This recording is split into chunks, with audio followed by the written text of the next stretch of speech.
Top 3 anxiety symptoms of entrepreneurs. First, yung anxiety is sobrang advance mo mag-isip na napakarami mong pinlay sa utak mo at nag-cause ito ng worries, fears, and yet these things might not even happen. First symptom is constant overthinking. You're over-analyzing everything. Kaya maski na simple lang yung bagay na dapat mong desisyonan, hindi mo magawa kaagad. Pangalawa is sleeplessness o kaya naman ay insomnia.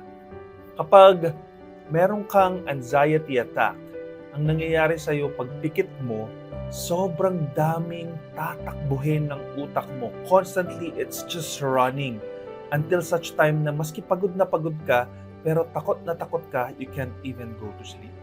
And lastly, fear of failure. Obviously, talaga namang kahit sino ayaw mag-fail. Pero kapag may anxiety attack ka, ang nangyayari sa iyo ay naisip mo na lahat ng scenarios at umabot ko na sa point na nawala na ang lahat sa iyo. I hope mas naging malinaw na kung ano ang anxiety. So, are you joyful?